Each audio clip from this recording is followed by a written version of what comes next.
कभी ना खुलने वाले राज, गुप्त संदेश भेजने की ख्वाहिश, ये चीज़ें सदियों से इंसानों को लुभाती रही हैं। ज़रा सोचिए, आप एक ऐसा गुप्त संदेश भेजना चाहते हैं जिसे सिर्फ वही पढ़ सकें जिसे आपने भेजा है, या फिर कोई संदेश मिलता है जो किसी अटपटी भाषा में लिखा हो, जिसे समझना एक पहेली को सुलझाने जैसा हो। यही है वह दुनिया जिसे हम क्रिप्टोग्राफी या गुप्त लेखन की दुनिया कहते हैं। आइए इसके बारे में कुछ फैक्ट्स जानते हैं और दुनिया में कहाँ कहाँ ऐसे कोड्स लिखे हुए हैं उनके बारे में जानते हैं।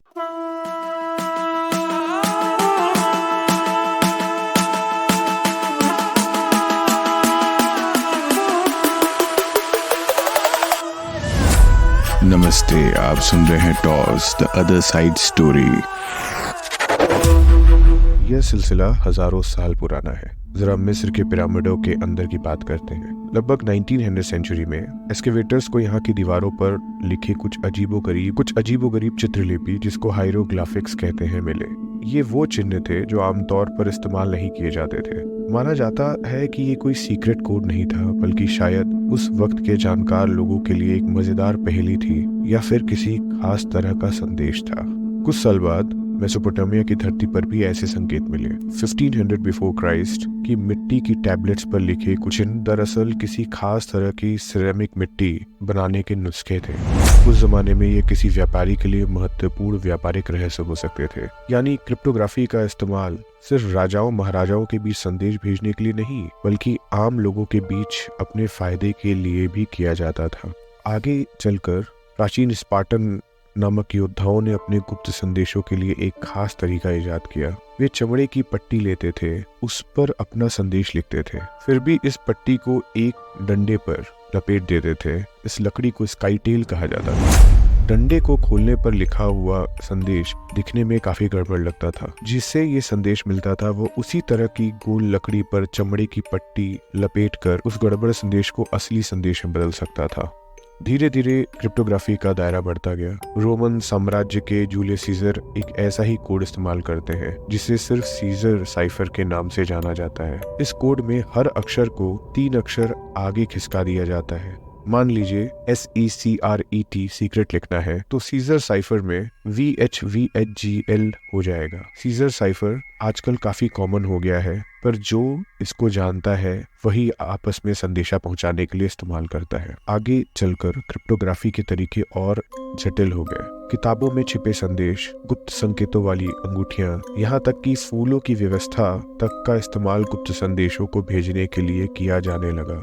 मशहूर फ्रेंच लेखक विक्टर ह्यूगो की भी प्रसिद्ध उपन्यास ले मिजरेबल में भी एक इम्पोर्टेंट कैरेक्टर जीन वॉल्जेन इसी तरह फूलों के कोड का इस्तेमाल करके अपना ठिकाना बताते हैं। 15वीं सदी आते आते किताबों की छपाई का चलन शुरू हुआ। इससे क्रिप्टोग्राफी को एक नया आयाम मिला। किताबों में ऐसे कोड छिपाए जाने लगे जिन्हें पहली नजर में कोई साधारण पाठ लगता था, लेकिन असल में यह कोड दुश्मन को गुमराह करने और महत्वपूर्ण जानकारी देने के काम करते थे। 20th सेंचुरी में जब कंप्यूटर का आविष्कार हुआ तो क्रिप्टोग्राफी का रूप पूरी तरीके से बदल गया। अब कॉम्प्लेक्स मैथमेटिकल कैलकुलेशंस के आधार पर ऐसे कोड विकसित होने लगे जिन्हें तोड़ना किसी के लिए भी लगभग इम्पॉसिबल था। फर्स्ट और सेकेंड वर्ल्ड वॉर में भी क्रिप्टोग्राफी का बड़े पैमाने पर इस्तेमाल हुआ। एनिमी कंट्रीज के संदेशों पर नजर रखी जाती थी और फिर उन्हें डिकोड करने की पूरी कोशिश की जाती थी। अगर सही समय पर एनिमीज की योजनाओं को समझकर उसका कोड तोड़ा जाए तो पूरी लड़ाई का पासा पलट जाता था। सबसे मॉडर्न समय में one of the most popular cryptography machine जिसपे मूवी भी बन चुकी है, आपने इमिटेशन गेम का नाम सुना होगा, जिसमें एलन ट्यूरिंग नामक साइंटिस्ट, जिसका रोल बेनेडिक्ट कम्बरबैच ने प्ले किया, उसमें एनिग्मा मशीन थी जो क्रिप्टोग्राफी कोड भी तैयार करती थी और जर्मन्स के क्रिप्टोग्राफी कोड को ब्रेक भी करती थी। यह मशीन अपने समय में काफी आधुनिक थी और लगभग इम्पॉसिबल कोड तैयार करती थी। एलन ट्यूरिंग और उनकी टीम ने ही एनिग्मा मशीन के कोड को तोड़ने में कामयाबी हासिल की थी और इसका सीधा असर सेकेंड वर्ल्ड वॉर के आउटकम पर पड़ा। एलन ट्यूरिंग को ही आधुनिक कंप्यूटर विज्ञान का जनक माना जाता है। इनफैक्ट अब तो क्रिप्टोग्राफी हर जगह है। आप अपना फोन उठाएं और उस पर होने वाली बातचीत, हर बैंकिंग ट्रांजैक्शन, हर बार आप जब ऑनलाइन शॉपिंग करते हैं, कहीं ना कहीं हमारी जानकारी को गोपनीय रखने के लिए क्रिप्टोग्राफी का इस्तेमाल हो रहा है। आज का पूरा इंटरनेट इसी के भरोसे चल रहा है। इनफैक्ट अगर आप व्हाट्सएप पे किसी को संदेशा भेजना चाहते हैं तो वो इनक्रिप्टेड फॉर्म में ही दूसरे तक पहुंचता है।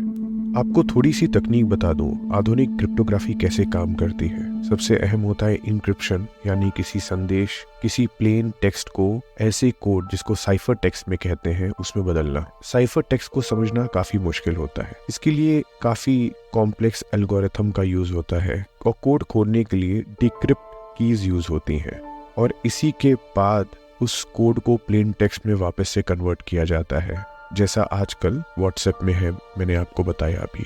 लेकिन अगर इस कोड को कोई हैकर तोड़ ले तो क्या होगा।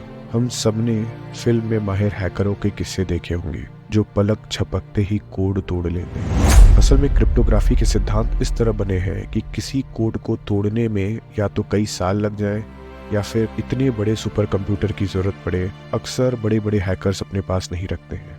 जैसे भी कोई हैकर कोड तोड़ने में सफल होता है और ये बात कंपनीज को पता लग जाती है तो फिर अपग्रेड हो जाता है इंक्रिप्शन का तरीका और ये चूहे बिल्ली का खेल हमेशा चलता रहेगा। क्रिप्टोग्राफी और कोड के किस्से हमेशा रहस्य और रोमांच से भरे होते हैं।